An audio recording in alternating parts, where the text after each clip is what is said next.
एक फिजिक्स का, लेकिन स्ट्रेंथ अभी भी बहुत कम है। अब तो सबको नोटिफिकेशन मिल गया होगा कि यूनिवर्सिटी ने कहा है कि ऑनलाइन क्लासेस होंगी।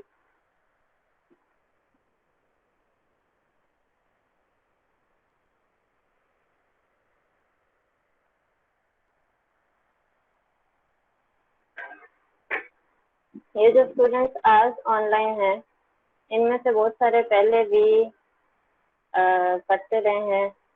लेक्चर नंबर 16 तक हमने देखा लीनियर अलजेब्रा। तो 15 लेक्चर या 14 या उससे पीछे किसी भी लेक्चर में कोई भी प्रॉब्लम है तो आप पूछते, नहीं तो फिर हम लेक्चर 16 स्टार्ट करते हैं। जिस किसी को जो क्वेश्चन करना होगा सिर्फ उसी टाइम माइक्रोफोन ऑन करेगा, इसके अलावा जिसका मैंने ऑन देखा मैं उसे रिमूव कर दूंगी।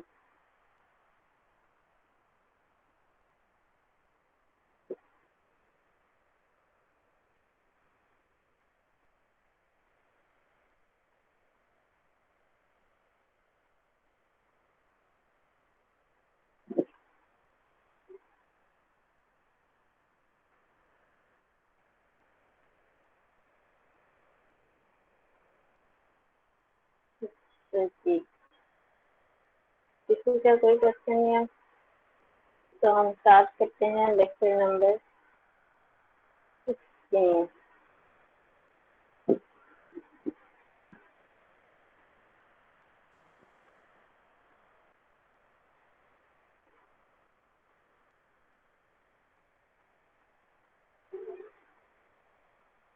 मैं यहाँ प्रेजेंट कर रही हूँ। आप में से कोई एक मुझे बताएगा, ये नजर आ रहा है आप लोगों को?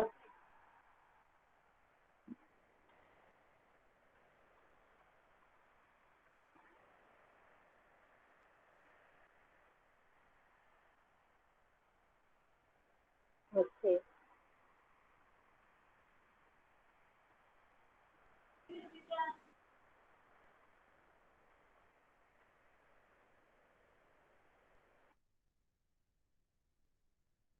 लेक्चर नंबर 16 मैंने यहाँ सामने खोला है। इसमें हम देखते थे लास्ट टाइम वेक्टर स्पेस की डेफिनेशन। यहाँ हम थोड़ा सा इसको रिवाइज कर लें ताकि हम लेक्चर 16 की एग्जाम्पल्स को समझ सकें। वेक्टर स्पेस की डेफिनेशन में हमने देखा था एक सेट वी है, वी ऑफ ऑब्जेक्ट, जिसको बाद में हमने कहा था कि वी के जो एलिमेंट्स होंगे उनको वेक्टर्स कहेंगे। एक सेट है सेट ऑफ रियल नंबर्स, जिसको हम एज फील्ड यूज करेंगे, और रियल नंबर्स को हम क्या कहेंगे? स्केलर्स कहेंगे। तो ये हमारे पास प्रॉपर्टीज हैं 10 प्रॉपर्टीज। ये 10 प्रॉपर्टीज सेटिस्फाई होंगी तो हम वी को कहेंगे। तो वेक्टर स्पेस है over the field F. 7, 8, 9 and 10, ये 10 प्रॉपर्टीज। इससे रिलेटेड हमने एक एग्जांपल लास्ट लेक्चर में की थी। बाकी एग्जांपल्स अब हम करेंगे। यहाँ नोट भी दोबारा से देख लें। Elements of V are called vectors, elements of R are called scalars. Two operations addition and scalar multiplication are required. किसी भी सेट को वेक्टर स्पेस चूज करने के लिए ये दो ऑपरेशंस जो हैं ये लाजमी डिफाइन करने होंगे। इन्हीं दोनों ऑपरेशंस को यूज करते हुए इन ऑपरेशंस की डेफिनेशन पे भी डिपेंड करता है कि सेट वेक्टर स्पेस बनता है या नहीं बनता। ये भी हम एग्जांपल आज के लेक्चर में देखेंगे। तो नेक्स्ट हमारे पास लेक्चर है 16। लास्ट लेक्चर में हमने प्रूव किया था कि R3 is vector space over the field R, और फिर मैंने आप लोगों को एक्सरसाइज दी थी जिसमें आपने ये प्रूव करना था कि R2 is vector space over R। R2 is vector space over R। ये उसके दोनों ऑपरेशन डिफाइन कर दिए थे, operation of addition and scalar multiplication. इन दोनों को यूज करते हुए आपने R2 को वेक्टर स्पेस प्रूव करना है। अगर एक्सरसाइज की है, इसमें कोई प्रॉब्लम है तो आप पूछ सकते हैं, अगर नहीं की तो इसको आज ही करें ताकि नेक्स्ट वीक में आप क्लास में मुझसे डिस्कस कर सकें। किसी का कोई क्वेश्चन, कोई प्रॉब्लम तो अभी पूछ लें।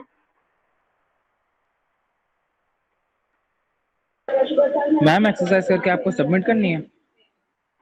नहीं, ये बस एक्सरसाइज है। इसको सिर्फ आप सॉल्व करें। कोई क्वेश्चन या कोई चीज नहीं समझ आती तो फिर आप लोग पूछें। Okay ma'am. अच्छा जी, नेक्स्ट अब जैसे हमने R3 को वेक्टर स्पेस प्रूव किया, बिल्कुल उसी तरह से हम यहाँ पे ये कह सकते हैं कि Rn is vector space over R। इसका जो एडिशन का ऑपरेशन है ये भी उसी तरह से डिफाइंड है, कंपोनेंट वाइज एडिशन है, कोरेस्पॉन्डिंग कंपोनेंट्स को आपस में ऐड कर दें और स्केलर मल्टीप्लिकेशन के एक स्केलर को हर कंपोनेंट के साथ मल्टीप्लाई कर दें। यही दोनों ऑपरेशन हमने R3 के लिए भी डिफाइन किए थे, यही R2 के लिए भी, और इन्हीं ऑपरेशंस के साथ हम कहते हैं कि Rn जो है ये वेक्टर स्पेस बन जाएगी। इसको प्रूव करने की जरूरत नहीं है, जैसे हमने R3 और R2 को किया बिल्कुल उसी तरह से Rn को कह सकते हैं। नेक्स्ट हमारे पास एग्जांपल है, late V be the set of all m cross n real matrices, then V is vector space over R। अब अगर हमारे पास एक सेट है जिसके अंदर सारे के सारे रियल मैट्रिसेस लिखने का मतलब है उसकी सारी एंट्रीज क्या होंगी, रियल नंबर्स होंगे। Then V is vector space over R, हमें V को प्रूव करना है कि ये वेक्टर स्पेस बन जाती है। क्या ऑपरेशन किस तरह से डिफाइन होंगे, a plus b equal to aij plus bij। ये लिखने का मतलब ये है जैसे मैट्रिसेस की एडिशन होती है कि कोरेस्पॉन्डिंग एंट्रीज को आपस में ऐड करना, तो जो ऑर्डर A का होगा वही ऑर्डर B का होगा, वही ऑर्डर A प्लस B का रहेगा m क्रॉस n। और स्केलर मल्टीप्लिकेशन किस तरह से डिफाइन की, ये भी हम मैट्रिसेस में पढ़ के आए हैं कि एक मैट्रिक्स को एक स्केलर से मल्टीप्लाई करने का मतलब होगा कि हर एंट्री को स्केलर k के साथ मल्टीप्लाई कर दिया जाए। हर एंट्री aij को मल्टीप्लाई करना है विद स्केलर k। इन दोनों ऑपरेशंस के साथ ये जो सेट V है जिसके अंदर सारे रियल मैट्रिसेस हैं m क्रॉस n ऑर्डर के, ये वेक्टर स्पेस बन जाएगी। हमने इस एग्जांपल को बजाय इसके m क्रॉस n के लिए प्रूव करें छोटा कर लिया कि 2 क्रॉस 3 मैट्रिसेस के सेट को हम प्रूव करते हैं कि ये वेक्टर स्पेस है। यहाँ मैंने इसको प्रूव भी किया हुआ है। 2 क्रॉस 3 मैट्रिक्स लेना है तो क्या मतलब है, 2 रोज और 3 कॉलम।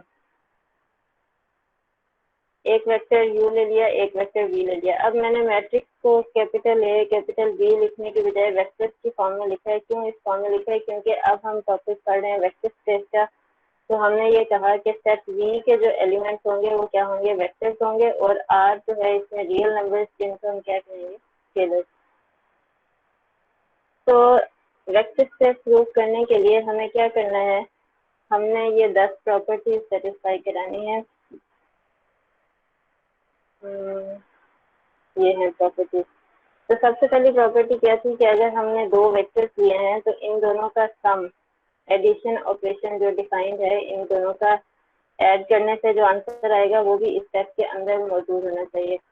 तो यहाँ पे जो हमारा सेट है, इस सेट की डेफिनेशन क्या है कि इसके अंदर सारे 2 क्रॉस 3 मैट्रिसेस हैं। तो हमें कैसे पता चलेगा कि u प्लस v जो है वो भी इस सेट के अंदर मौजूद है। अगर u प्लस v का ऑर्डर भी वही आएगा 2 क्रॉस 3, तो फिर हम कह सकते हैं कि u plus v belongs to this set v। हमने u और v को आपस में ऐड किया। ऐड करने का क्या तरीका है, कोरेस्पॉन्डिंग एंट्रीज को आपस में ऐड कर दें। कोरेस्पॉन्डिंग एंट्रीज को ऐड करने से मैट्रिक्स के ऑर्डर पे फर्क नहीं पड़ता, जैसा कि हम मैट्रिसेस वाले टॉपिक में सीख के आए हैं। A का ऑर्डर भी 2 क्रॉस 3 था, सॉरी U का ऑर्डर भी 2 क्रॉस 3 था, V का ऑर्डर भी 2 क्रॉस 3 था, तो U प्लस V का ऑर्डर क्या है, वो भी 2 क्रॉस 3 है।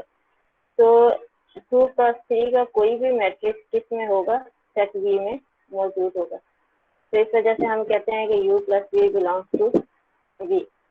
अब सेकेंड प्रॉपर्टी क्या थी, U plus V is equal to V plus U। बिल्कुल इसी तरह से यहाँ पे सेकंड प्रॉपर्टी में दो वेक्टर्स ले लिए u एंड v, तो u प्लस v किया। यहाँ पे क्या है, u की एंट्रीज हैं, बाद में v की एंट्रीज हैं। इनको हम चेंज कर सकते हैं क्योंकि रियल नंबर्स का सम ही तो है। तो इनको चेंज किया तो इसको अब हम लिख सकते हैं v प्लस u। इसी तरह से हमारे पास है थर्ड प्रॉपर्टी जिसके अंदर है एसोसिएटिविटी। ये भी बिल्कुल इसी तरह सेकंड प्रॉपर्टी की तरह से आपने इसको प्रूव कर लेना है, इसमें कोई मसला नहीं है। फोर्थ प्रॉपर्टी में क्या है कि अगर कोई जीरो वेक्टर है उसको u वेक्टर में ऐड करें और इसी तरह से u प्लस 0 करें तो आंसर पे कोई फर्क न पड़े, वो वेक्टर u उसी तरह से है।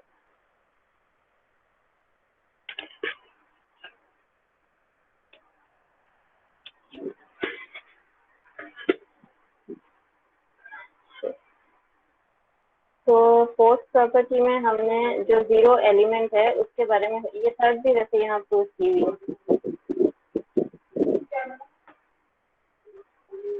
फोर्थ प्रॉपर्टी में हमने ये चेक करना है कि जीरो एलिमेंट, हमने मैट्रिक्स में ये पढ़ा था कि जीरो मैट्रिक्स एक ऐसा मैट्रिक्स होता है जिसकी सारी एंट्री जीरो हो।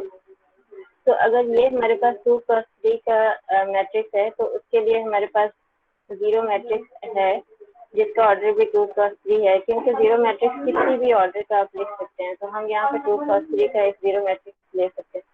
तो u प्लस जीरो, जाहिर सी बात है हम u को जीरो में ऐड करें या जीरो को u में ऐड करें तो वो u वेक्टर इसी तरह से रहेगा।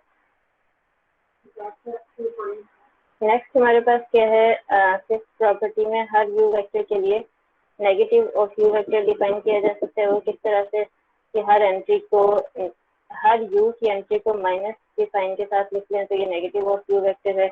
इन दोनों को ऐड करेंगे तो जाहिर है आंसर हमारे पास क्या आएगा, zero matrix.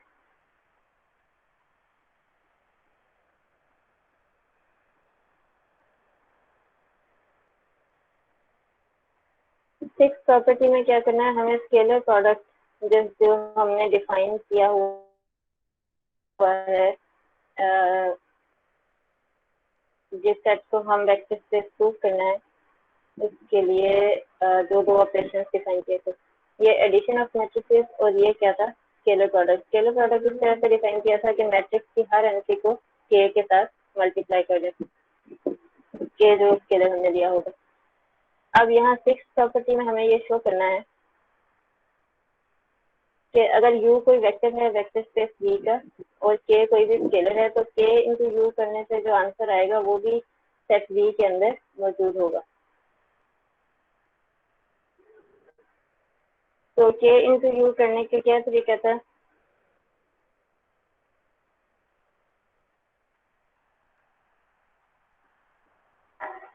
k into you करने का क्या तरीका था, k स्केलर को हर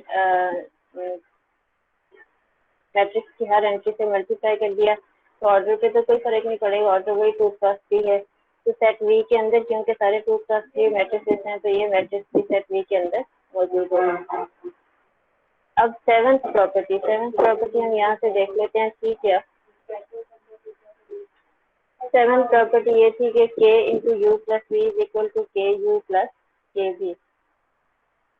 दो वेक्टर्स लेने हैं u और v, इनको स्केलर k से मल्टीप्लाई करें तो ये वाली प्रॉपर्टी सेटिस्फाई होगी। तो हमने यहाँ पे यही काम किया, k into u plus v, ये k स्केलर है, u और v दोनों को ऐड करके मैंने यहाँ लिख दिया। k स्केलर को मल्टीप्लाई करने का क्या तरीका है कि स्केलर को हर एंट्री के साथ मल्टीप्लाई कर दिया। नेक्स्ट मैंने क्या किया है, यहाँ पे मैंने हर एंट्री के साथ मल्टीप्लाई किया था। अब k स्केलर इन दोनों के साथ अलग अलग मल्टीप्लाई हो सकता है हर एंट्री में, तो ये मैंने काम कर दिया। नेक्स्ट क्या है, अब ये दो एंट्रीज ऐड हो रही हैं, हर जगह पे आप देखें ये ऐड हो रही हैं। तो हम इनको इस तरह अलग कर सकते हैं कि एडिशन के सिंबल से पहले वाली जो एंट्रीज हैं इनको यहाँ लिख लें, एडिशन के सिंबल के बाद वाली जो एंट्रीज हैं इनको यहाँ लिख लें। मतलब मैट्रिक्स की एडिशन का जो ऑपरेशन है वो हमने यहाँ दोबारा अप्लाई कर दिया। इस वाले मैट्रिक्स को हम लिख सकते हैं k इंटू यू वेक्टर, इस वाले को लिख सकते हैं k इंटू वी वेक्टर। बिल्कुल इसी तरह से प्रॉपर्टी नंबर 8 ये भी यहाँ प्रूव की हुई है। प्रॉपर्टी नंबर 9 ये भी यहाँ प्रूव की हुई है, k into m into u vector. कुछ भी मुश्किल है, सिर्फ मैट्रिक्स में ऑपरेशन जो हम पहले पढ़ के आए हैं सिर्फ वही अप्लाई करना है। सामने आपने ये प्रॉपर्टीज रखनी है कि क्या क्या प्रॉपर्टीज हमें प्रूव करनी है। जैसे मैंने 7 आपको सिखाई, बिल्कुल इसी तरह से 8 करनी है, 9 करनी है और ये 10th प्रॉपर्टी। जब सारी की सारी 10 प्रॉपर्टी सेटिस्फाई हो जाए तो हम ये कहते हैं कि वो सेट क्या है, वेक्टर स्पेस है। ये जैसे 10th प्रॉपर्टी हमने यहाँ की 1 into u vector is equal to u vector, hence V is equal to set of all 2x3 matrices is vector space। यहाँ पे मैंने जो जब हम लीनियर अलजेब्रा का वेक्टर स्पेस वेक्टर्स वाला टॉपिक स्टार्ट किया था वहाँ पे हमने ये कहा था कि असल में जो मैट्रिसेस हैं वो भी वेक्टर्स